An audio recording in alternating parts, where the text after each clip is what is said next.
World Economic Forum in Davos has begun their meetings.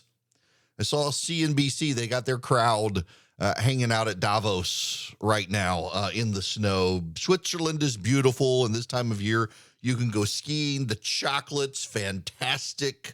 The yodeling, phenomenal. I've been to Switzerland. So they go to Davos.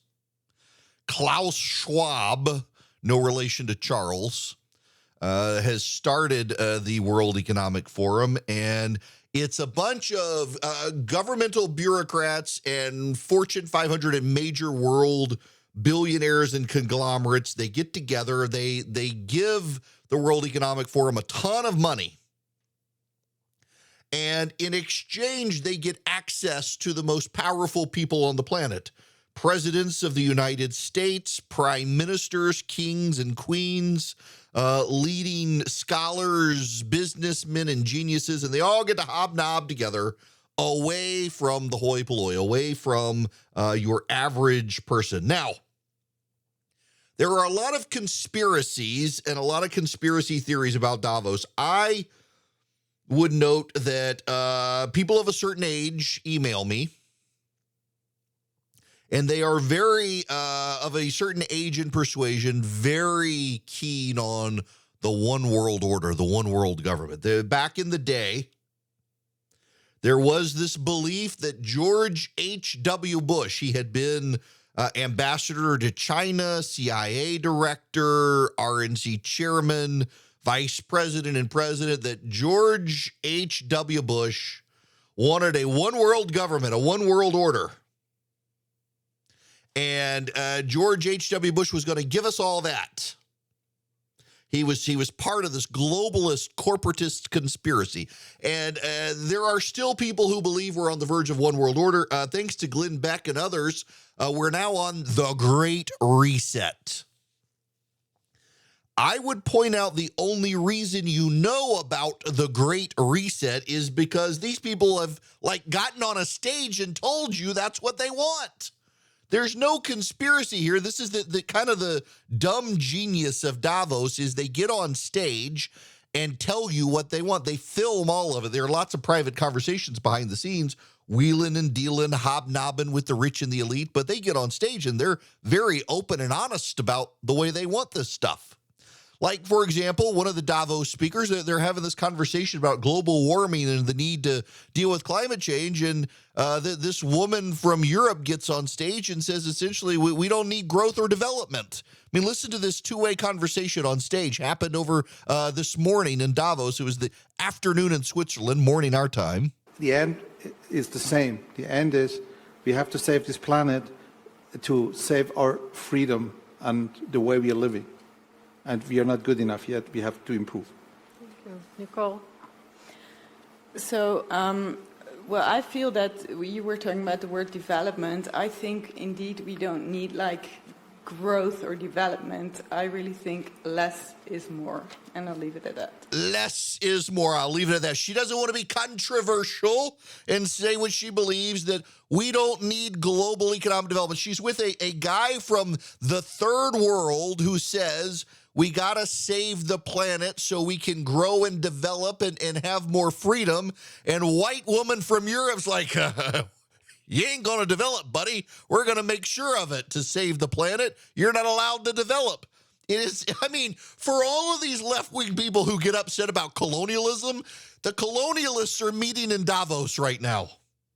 It's a bunch of rich white people who bring in their non-white counterparts from around the world to head pat them. It is the definition of colonialism that the left hates, but they love Davos because they're all in the cult of climate change. And in fact, the bulk of the conversation here that they're having in Davos is about saving the planet.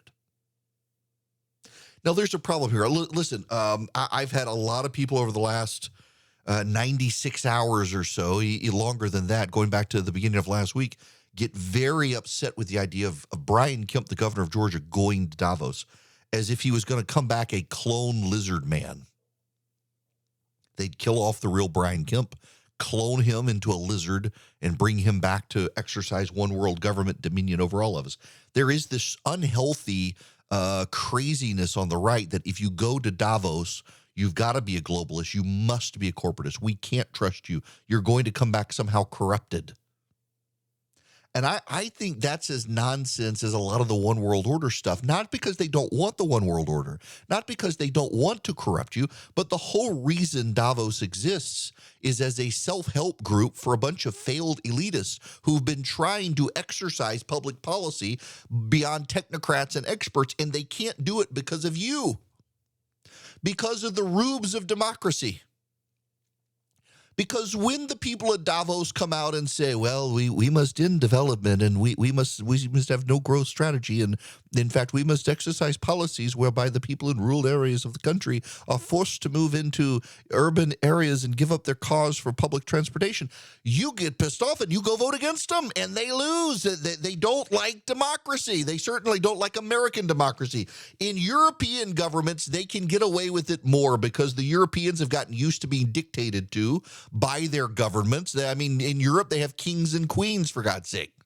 They may be mostly impotent, powerless people, but these are people who are used to being ruled over. In this country, what are we? A government of the people, for the people, by the people, and it makes it really frustrating for these people at Davos because they can't get their way as long as we are supreme, which is why, by the way, they have flirted for a very long time with the Chinese. And had the Chinese not done to Hong Kong what they did, the Chinese would not be in the predicament they're in. I don't know if you've seen this. The Chinese population will fall by 45% over the next several decades. The birth rate in China has gone down so much, the Chinese are going to be wiped out of their own accord over the next 100 years specifically. The Chinese made all of the wrong decisions. And now they're imposing their decisions by force of law.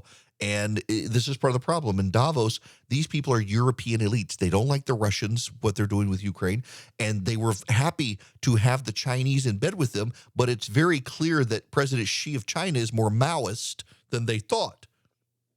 And they can't make money off of President Xi. One of the things you have to understand about the Chinese and how it's related to all of this is that for the longest time, the Chinese government philosophically was allowed to have capitalism work so long as the communists maintained control. You could have capitalism with communist controls. The problem is that too many of the capitalists in China got wealthier than the Chinese government wanted them to be. And they could exercise their own clout. They could drop money through bribes and acquisitions and the like, and they could completely reshape Chinese fabric of society through their money. President Xi has had enough of this. He's begun arresting these people, confiscating their money. So suddenly the billionaires at Davos realize, oh, we can't actually do to China what we wanted to do. They will arrest us. So now they've got to come back to flirting with the West and with the United States. And here in the United States, well, you don't have a bunch of secular atheists in the United States. You still have a churched people. Now, the rate of people going to church is in decline.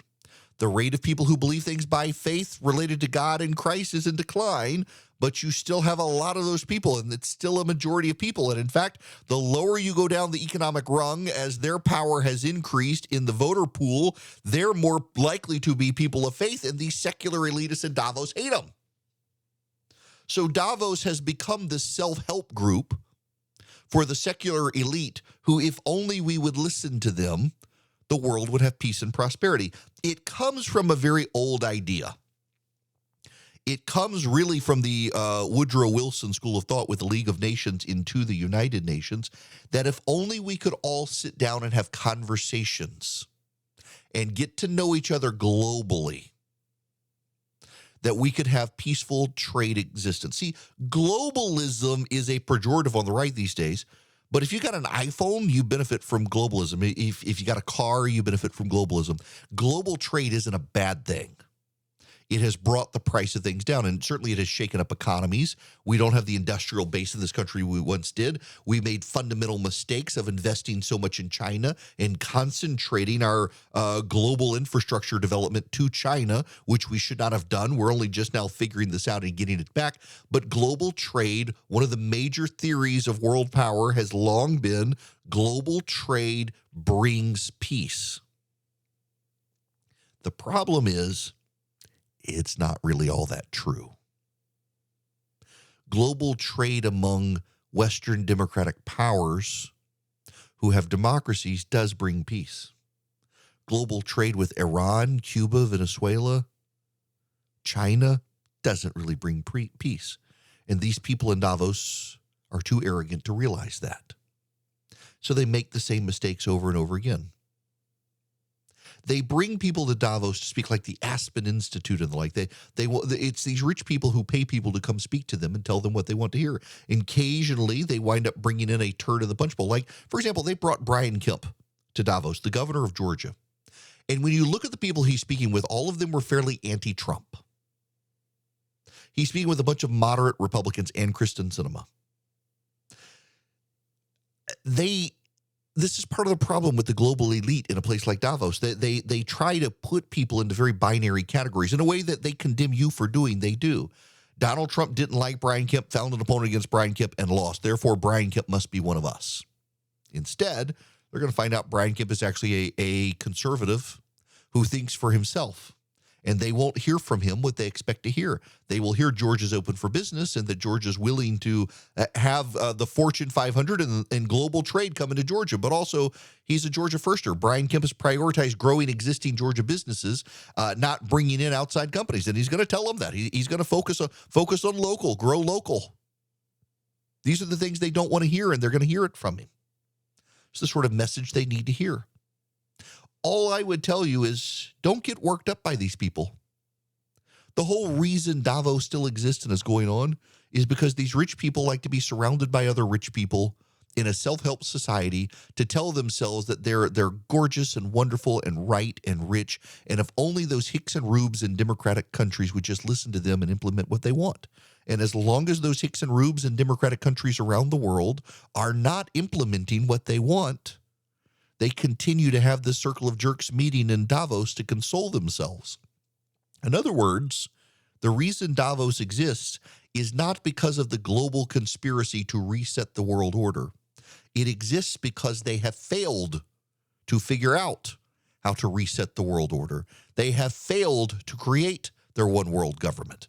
And now they go and console each other that they were right all along and justify their existence, while the rest of us just keep moving on, minding our own business and ignoring the global elite who tell us we have to save the planet while they're flying their private jets.